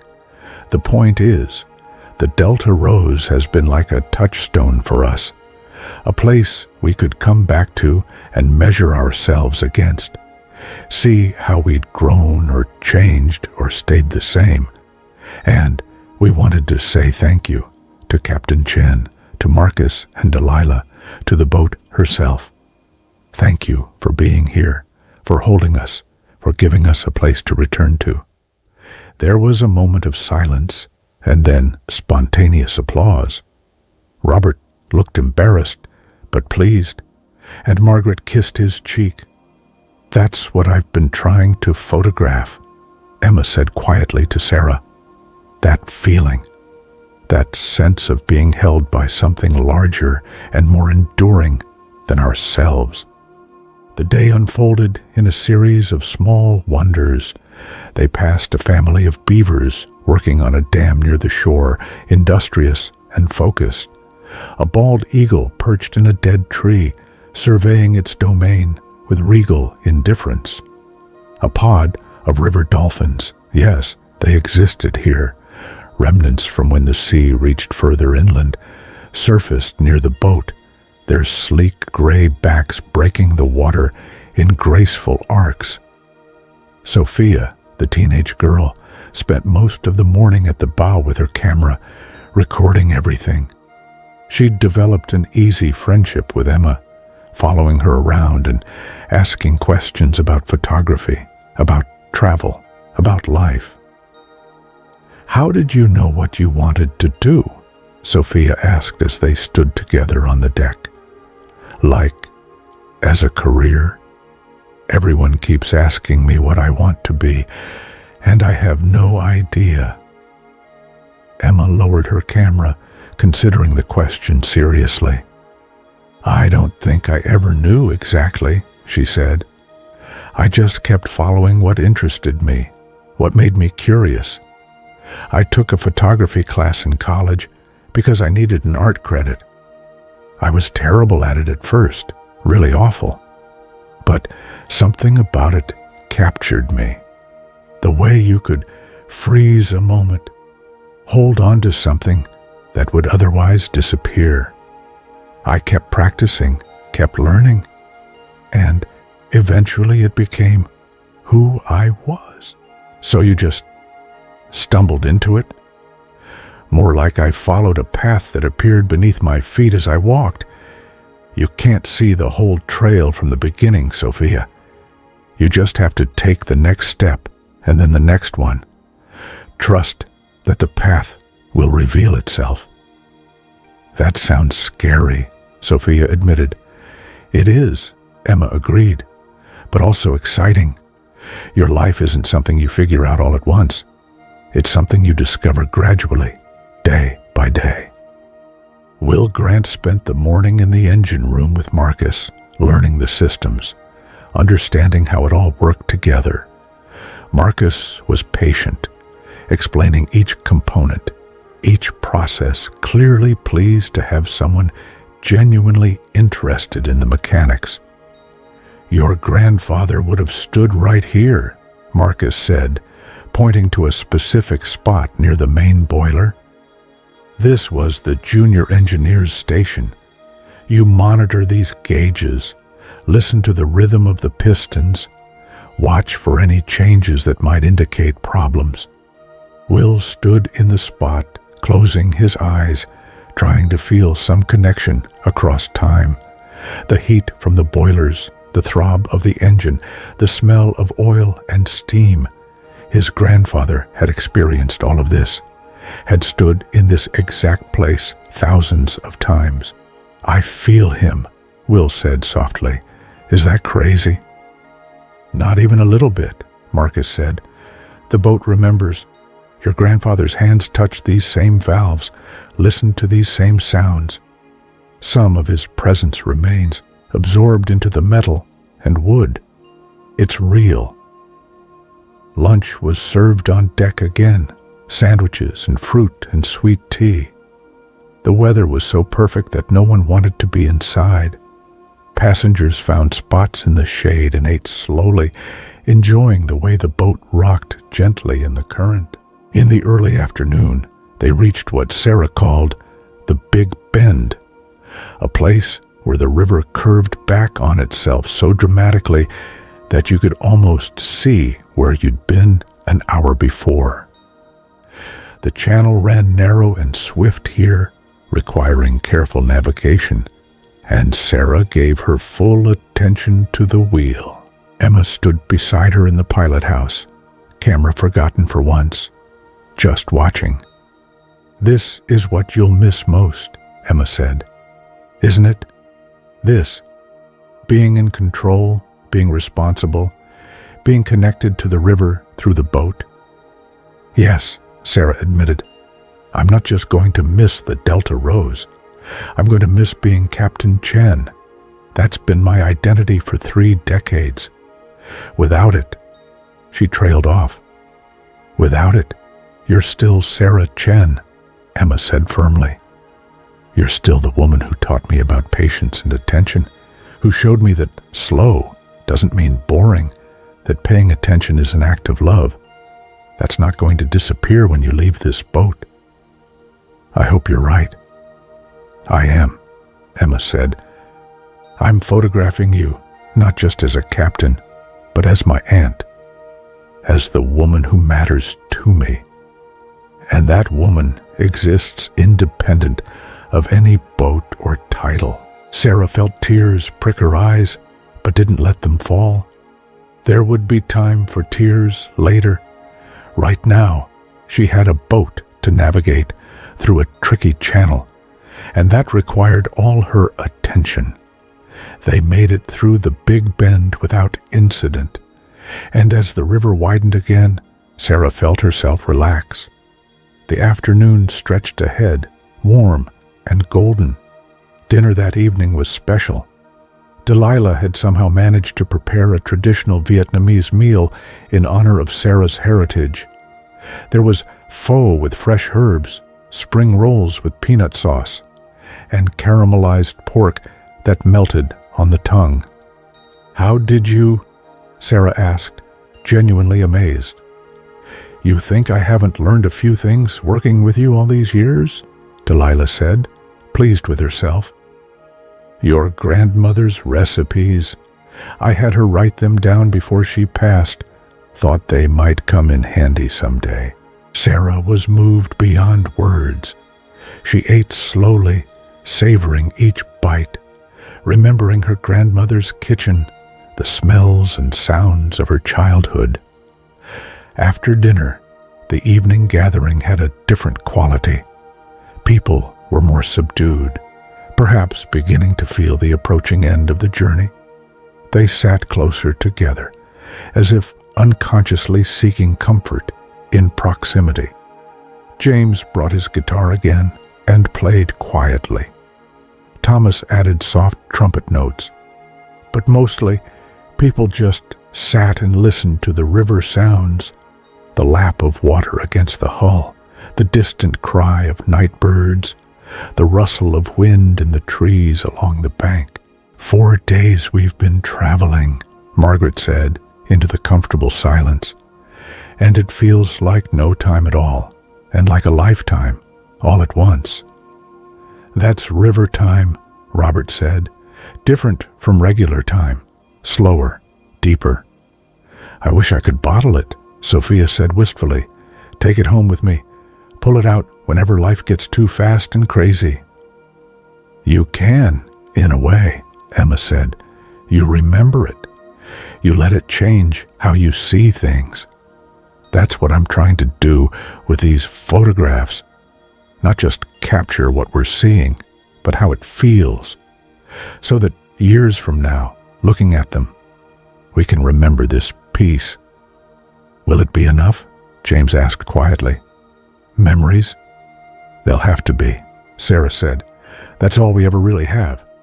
Everything else is just borrowed time. The stars came out, brilliant in the darkness, Someone pointed out constellations: Orion, the Big Dipper, Cassiopeia. Alex and Jordan talked about teaching their students to navigate by stars, how it was a skill that seemed archaic until you needed it. One by one, passengers drifted off to bed, but tonight they lingered longer, reluctant to let the day end. When finally only Sarah and Marcus remained on deck, they stood in their usual spot at the rail, looking out at the dark water. "Halfway," Marcus said. 3.5 days to New Orleans." "I know. You ready?" "No," Sarah said honestly. "But I will be. By the time we get there, I'll be ready. The river's teaching me how." "The river always does," Marcus said, "if you listen." They listened together to the ancient voice of the Mississippi flowing past in the darkness, carrying them inexorably toward the sea. The 5th day began with fog so thick that Sarah couldn't see the bow of the boat from the pilot house. It lay across the water like a physical thing, dense and white and disorienting. Sound became strange in it, muffled and distant, making the world feel smaller and more intimate. Sarah made the decision to stay anchored until the fog lifted. There was no rushing on the river, no schedule so important that it was worth risking the boat and her passengers. They would wait, and the waiting would be its own kind of journey. Passengers woke to find themselves wrapped in white, the world beyond the boat completely invisible. Some found it unsettling, but most seemed to accept it with the patience they'd been learning all week. This was the river's will, and you didn't argue with the river. Breakfast was quiet, everyone speaking in hushed voices as if the fog demanded reverence. Delilah served pancakes and bacon, and the smell of coffee filled the galley like a blessing. "I've been thinking," Robert said to the assembled group. "We've all told stories about the Delta Rose, about what she means to us. But what about you?" He directed this to Sarah. "What does this boat mean to you? What will you remember most?" Sarah paused, her coffee cup halfway to her lips. The question surprised her. She'd been so focused on facilitating everyone else's experience that she hadn't really examined her own feelings. "I don't know if I can put it into words," she said slowly. "The Delta Rose has been my whole adult life, my home, my purpose, my identity. When I came aboard as a young officer, I was lost. Didn't know who I was or what I wanted. The river and this boat taught me." "Taught you what?" Emma prompted gently. "Patience, attention, the value of slow, careful work, how to read what's beneath the surface, how to be responsible for something larger than myself." Sarah looked around at their faces, all turned toward her with gentle attention. "But more than that, this boat taught me about connection. Every passenger who's come aboard, every crew member who's worked these decks, we've all been part of something together. The Delta Rose creates community, even if it's temporary. Maybe especially because it's temporary." "Nothing gold can stay," Thomas quoted softly. "No," Sarah agreed, "but that doesn't make it less valuable. Maybe it makes it more precious." The fog began to lift around mid-morning, revealing the world in stages. First the near bank, then the water, then gradually the far shore.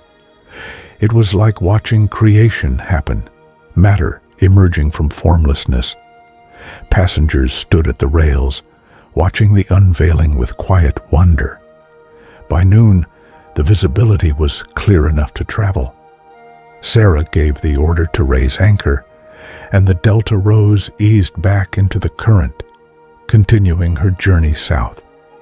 The afternoon brought them into a stretch of river that Sarah had always found particularly beautiful, wide and serene, with sandbars creating small islands where birds gathered in enormous flocks.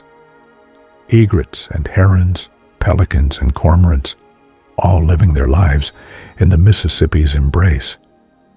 Will found Sarah in the pilot house during her afternoon watch. "I wanted to thank you," he said, "for giving me access to the records, for making space for my grandfather's memory on this journey. It's meant more than I can say." "Your grandfather is part of the Delta Rose's story," Sarah said. "It's right that you're here to honor him. I've been thinking about what Marcus said, about the boat remembering, about presence being absorbed into metal and wood." Will paused, looking out at the river. "Do you think it's true? That something of us remains in the places we've been, the things we've touched?" "I think," Sarah considered carefully, "I think we leave traces, not ghosts exactly. More like echoes. The Delta Rose has been shaped by everyone who's worked on her, traveled on her, loved her. Your grandfather's hands on those engine valves, his attention and care, that shaped the boat just as surely as the wood and metal.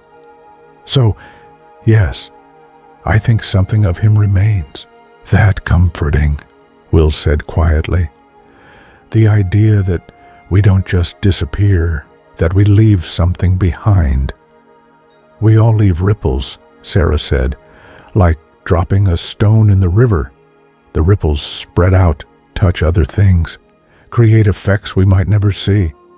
Your grandfather's care for this boat, for his work, that rippled forward to you, brought you here. And what you do with that will ripple forward to others." They stood together in comfortable silence, watching the river carry them forward. That evening, Delilah announced she was making something special for dinner, a traditional southern fish fry, complete with hush puppies and coleslaw and all the fixings. The smell of frying catfish filled the boat, and passengers gathered in the dining room with anticipation.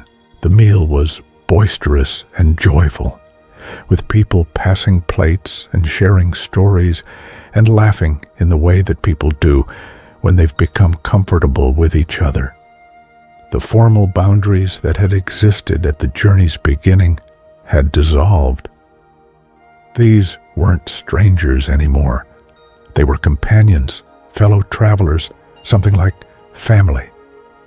After dinner, instead of gathering on the upper deck, someone suggested they take a night walk on shore. The Delta Rose had anchored near a small town, and there was a safe path along the riverbank. Sarah decided to join them, leaving the boat in the capable hands of her first mate. It felt strange to step onto solid ground after days of the boat's gentle rocking, and she had to adjust her balance, remembering how to walk on land that didn't move. The group set off along the path, flashlights creating pools of light in the darkness. The air was warm and thick with the smell of blooming flowers and rich earth.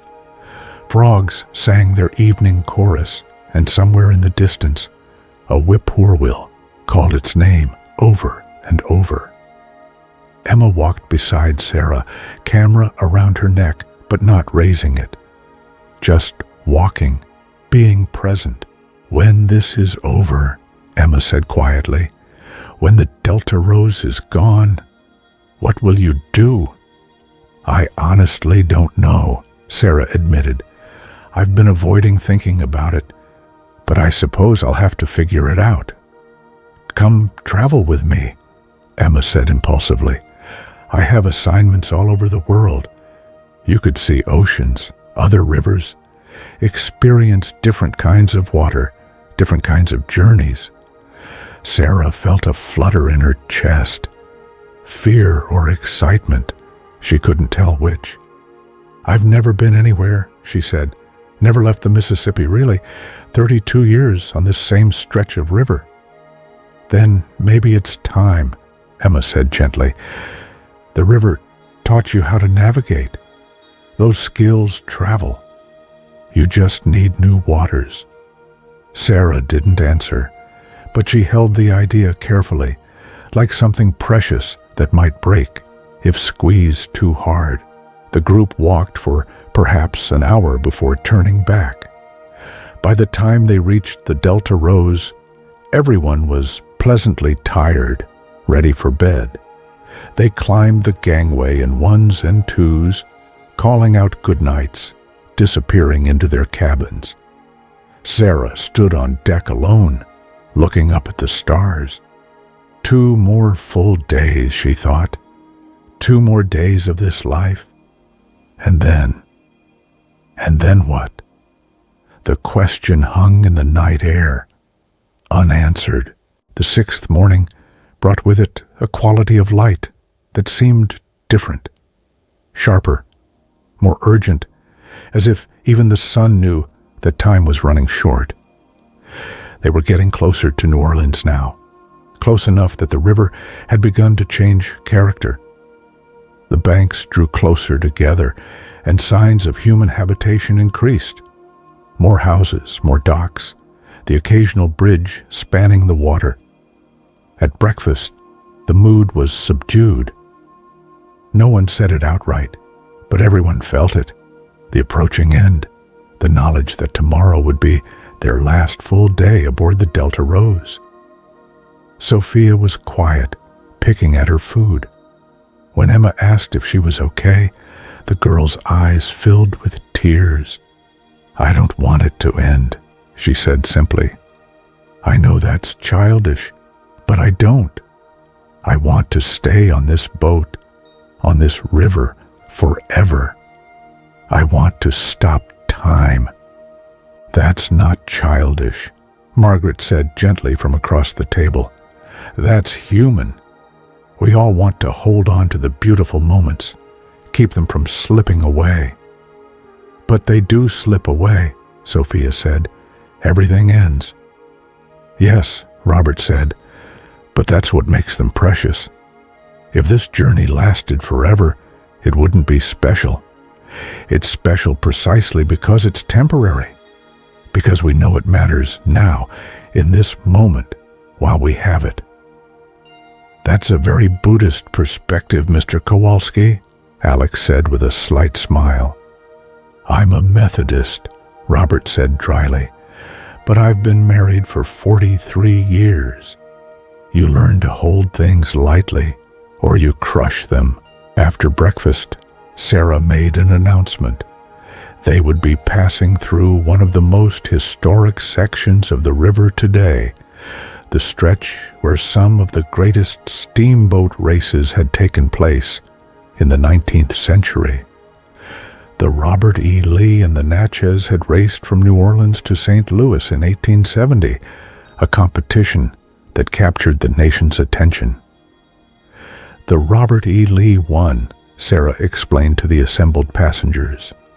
Made it in 3 days, 18 hours, and 14 minutes. The Natchez was only 6 hours behind. Both boats pushed their engines to the absolute limit. It was thrilling and dangerous and completely insane. "Did the Delta Rose ever race?" Jordan asked. "Never," Sarah said firmly. "This boat was built for comfort and safety, not speed. She's always been about the journey, not the destination." "That's what I love about her," James said quietly.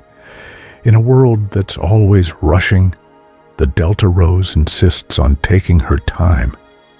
The morning unfolded gently. The weather was perfect, clear and warm, with a pleasant breeze. Passengers had settled into their rhythms now, finding their spots, pursuing their interests. Some read, some photographed, some simply sat and watched the world go by. Will spent much of the morning writing in a journal he'd purchased at their last stop. When Sarah checked on him, he explained that he was writing letters to his grandfather, things he wished he'd said, questions he wished he'd asked, gratitude he'd never properly expressed. "I know he can't read them," Will said, "but somehow, being here on this boat that he loved, it feels like the words can reach him anyway." "Maybe they can," Sarah said. "The river carries a lot of things. Why not words and love?" Thomas Lee set up his trumpet on the bow and played for over an hour, not performances exactly, but improvisations inspired by the river, by the light, by the moment. The music drifted back across the boat, becoming part of the soundscape, along with the engine and the paddle wheel and the birds. Emma photographed everything with a kind of gentle desperation, as if by capturing enough images she could somehow prevent the journey from ending. Her camera clicked constantly, and the pile of exposed film canisters in her cabin grew. Sarah found her in the afternoon, sitting on the deck surrounded by her camera gear, looking exhausted. "Take a break," Sarah said gently. "You can't photograph every moment. Some of them you just have to live." "But if I don't photograph them, they'll be gone," Emma said, and Sarah heard the edge of panic in her voice. "Everything will be gone. The boat, this journey, these people, all of it. At least with photographs, I can hold on to something." Sarah sat down beside her niece, taking her hand. "The photographs are wonderful," she said. "They'll be a beautiful record, and I'm glad you're making them. But Emma, you can't hold on to this. None of us can. The Delta Rose taught me that. Rivers teach you that. Everything flows, everything moves, everything changes. Fighting that just causes suffering." "So what do we do?" Emma asked, tears now running down her face. "How do we let go?"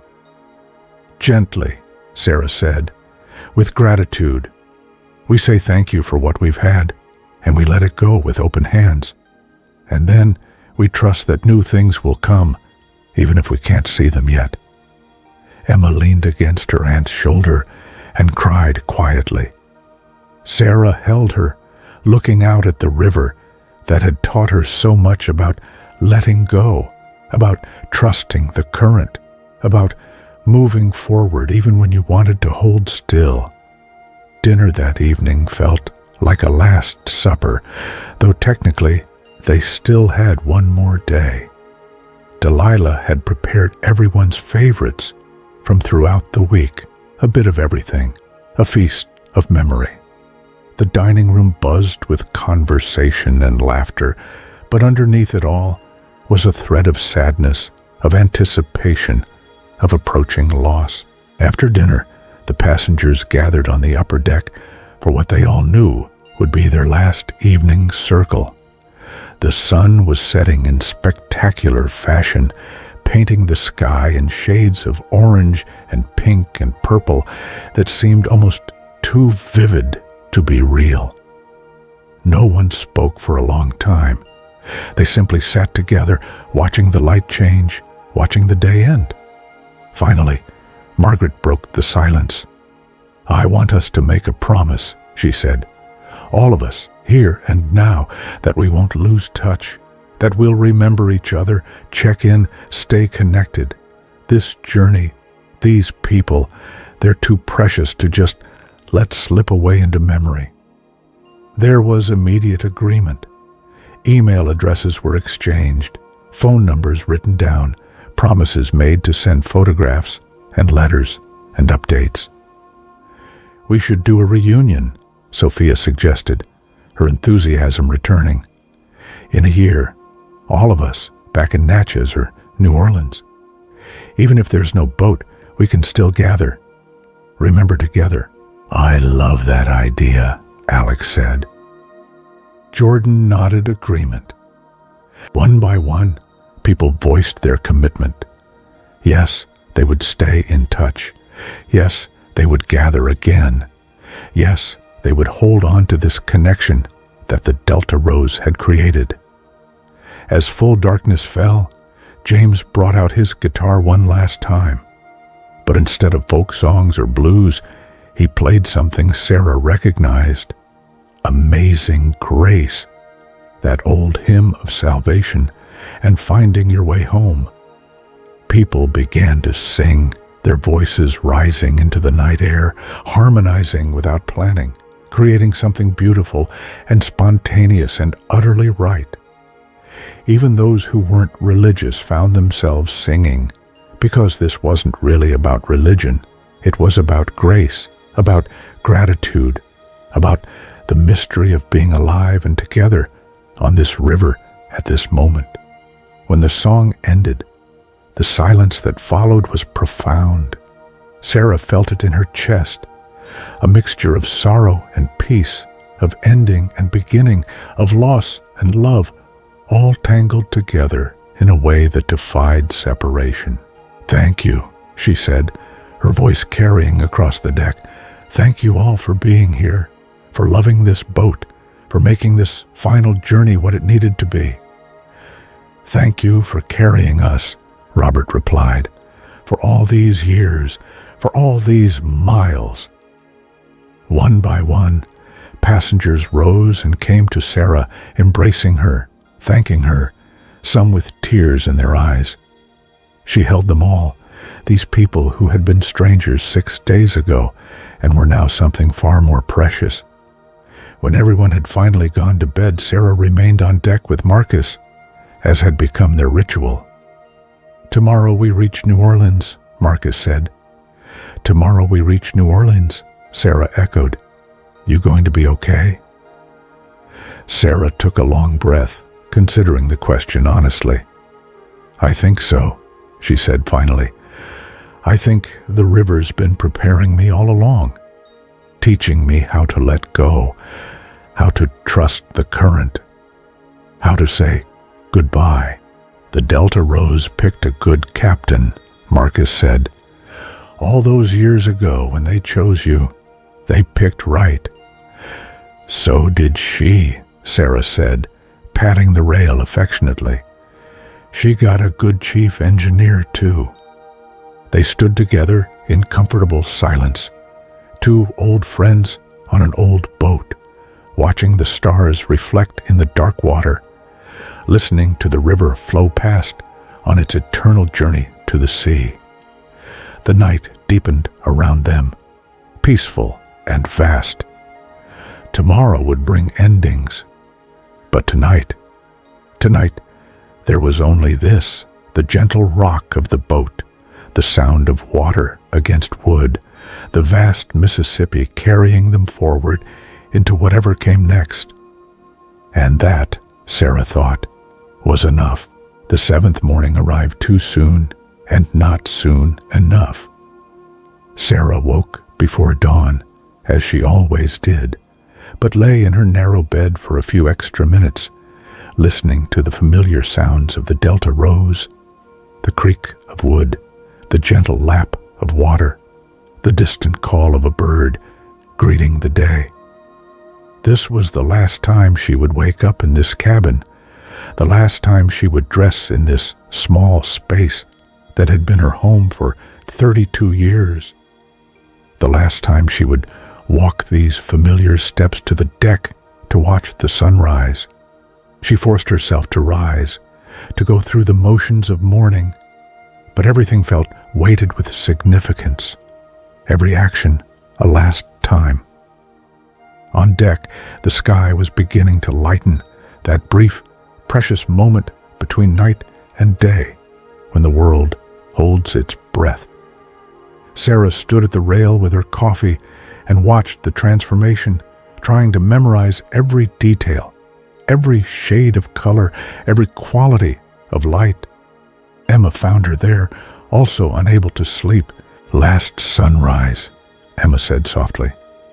"On the Delta Rose," Sarah clarified. "The sun will keep rising. We'll keep seeing it, just not from here." "That should be comforting," Emma said. "Somehow it's not." They stood together as the sun broke the horizon, flooding the river with gold. Around them, the boat began to wake, crew stirring, other early risers emerging from cabins, everyone drawn to witness this final morning. Breakfast was a quiet affair. Delilah had prepared something simple, but perfect. Fresh biscuits with butter and honey, scrambled eggs, fruit. Comfort food for a difficult day. "We'll reach New Orleans by late afternoon," Sarah announced to the assembled passengers. "We'll dock at the Toulouse Street wharf, where the Delta Rose has always ended her journeys. There will be time for final photographs, for goodbyes. The boat will be decommissioned tomorrow morning." The words hung in the air, heavy and final. "What happens to her?" Sophia asked, her voice small. "After? Where does the Delta Rose go?" Sarah had been dreading this question. "She'll be taken apart," she said gently. "Salvaged. Some of the wood will be repurposed, some of the brass and fittings sold. The company that owns her has promised to do it respectfully, to honor what she's been." "That's awful," Sophia said, tears streaming down her face. "She should be preserved, turned into a museum or something." "I agree," Sarah said, "but that's not how it works sometimes. Ships don't live forever. Even the best ones eventually reach their end." "But she's not just a ship," Sophia insisted. "She's the Delta Rose. She's special." "She is special," Sarah agreed. "And we'll remember her.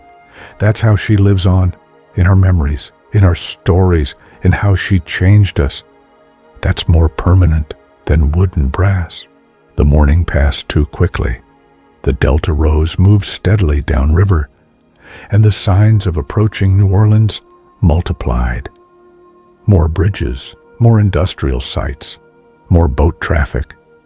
The wild, natural river of the upper stretches gave way to a working waterway, controlled and channeled and busy. Passengers spent the morning in their own ways. Some packed, though no one was in a hurry. Some wrote in journals or letters. Some simply sat and watched the river, absorbing these last moments. Will found Sarah in the pilot house during the midday watch. "I wanted you to have this," he said, handing her a small package wrapped in brown paper. "Don't open it yet. Wait until you're off the boat. But I wanted you to know that this journey, this boat, you've given me something I didn't even know I needed. A connection to my grandfather, yes, but also something else. A sense of peace, of completion." Sarah accepted the package with emotion, threatening to overwhelm her. "Thank you for being here," she managed, "for honoring your grandfather's memory. He'd be proud of you." "I hope so," Will said. "I really hope so." Lunch was served on deck one last time. Sandwiches and lemonade, simple and perfect. People ate slowly, nobody wanting to rush. In the early afternoon, the New Orleans skyline appeared in the distance, a cluster of buildings marking the city that had always been the Delta Rose's destination. Sarah felt her chest tighten as they drew closer. This was real now. This was happening. Emma was photographing constantly, her earlier restraint abandoned. She shot everything, the approaching city, the passengers, the crew, the boat itself, from every angle. Her face was streaked with tears, but she kept working, kept capturing, kept holding on to moments, even as they slipped away. The Toulouse Street wharf came into view. Sarah could see people gathered there, former crew members who'd come to say goodbye, regular passengers who'd heard about the final voyage, local press covering the story of the Delta Rose's last journey. She guided the boat in with all the skill of 32 years, bringing her to the dock as gently as a kiss. The crew secured the lines, and the paddle wheel made its final revolution before coming to rest. The Delta Rose was home. Passengers disembarked slowly, none of them wanting to be the first to leave. They hugged each other, exchanged final promises to stay in touch, wiped away tears. Thomas played his trumpet one last time, a jazz riff that was simultaneously joyful and mournful. The sound echoed across the water, a last song for an old boat. Sophia was the last passenger to leave. She stood at the gangway, looking back at the Delta Rose with utter heartbreak on her young face. "Thank you," she said to Sarah, "for showing me that slow can be beautiful, that paying attention matters, that some things are worth holding on to, even when the world says to move on." "You're going to do wonderful things," Sarah told her, "and maybe someday you'll find your own Delta Rose, whatever that means for you, something to believe in, something to care for, something to love." Sophia nodded, unable to speak, and walked down the gangway to where her parents waited. The crew began their own goodbyes. First mate shaking hands with Marcus, kitchen staff hugging Delilah, deckhands exchanging memories and contact information. Everyone who had made the Delta Rose run, who had kept her beautiful and safe and welcoming, acknowledging the end of an era. Finally, it was just Sarah, Marcus, Delilah, and Emma left aboard. "Should we say something?" Marcus asked. "Some kind of official goodbye?" "I think we already have," Sarah said. "This whole week, that was our goodbye. Every mile, every story, every sunset. We've been saying it all along." They stood together in the pilot house, these four people who loved the Delta Rose most, surrounded by the familiar instruments and charts and the great wooden wheel that Sarah's hands knew better than her own face. "She was a good boat," Marcus said, his voice rough. "The best," Delilah agreed. "Thank you," Sarah said to the boat itself, patting the wheel one last time, "for carrying us, for teaching us, for being exactly what you were supposed to be." And then, because there was nothing left to do, they walked down the gangway and stepped onto solid ground. Sarah turned back to look at the Delta Rose one final time. The boat sat quiet at the dock, her white paint glowing in the late afternoon sun, her paddle wheel still, her journey complete. She looked beautiful and dignified, like a grand lady who'd lived a full life and was ready to rest. "Goodbye," Sarah whispered. And then she turned and walked away, leaving the Delta Rose behind, carrying with her 32 years of memories, lessons learned from the river, and the uncertain promise of whatever came next.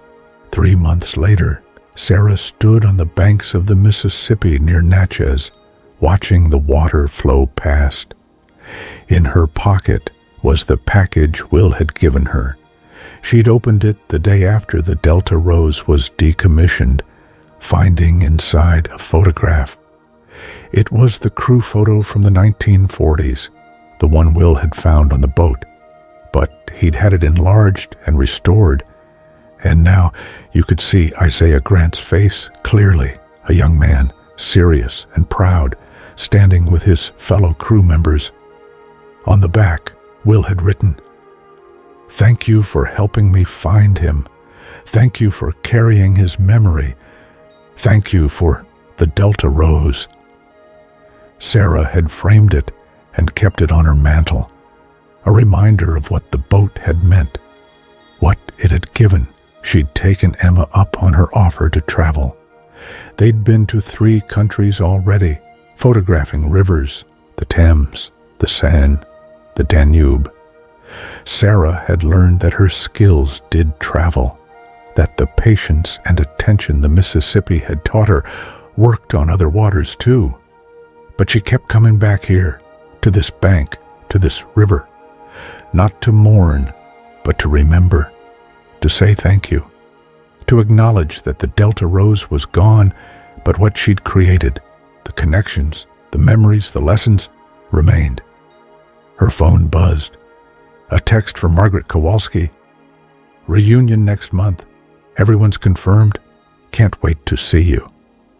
Sarah smiled. They'd kept their promise. The community the Delta Rose had created hadn't dissolved just because the boat was gone. They stayed in touch, shared their lives, remembered together. Sophia had sent her a college application essay about the Delta Rose, about learning to value slowness in a fast world. James had scattered more of Daniel's ashes in other rivers, carrying his love to new waters. Will had started a foundation to preserve the histories of black workers on riverboats, making sure those stories weren't forgotten. The ripples spread outward, touching things Sarah would never see, creating effects she'd never know about. That was okay. That was how rivers worked. She stood there for a while longer, watching the Mississippi flow south toward the Gulf, carrying sediment and stories and the memories of an old steamboat that had done her job well and earned her rest. Then Sarah turned and walked back to her car. There were new rivers to see, new waters to learn, new journeys to take. The Delta Rose had taught her how to navigate. Now, it was time to use those lessons to see where the current would carry her next. Behind her, the Mississippi flowed on, ancient and endless, caring nothing for human joys or sorrows, simply being what it had always been, a great river carrying everything toward the sea, the way rivers do.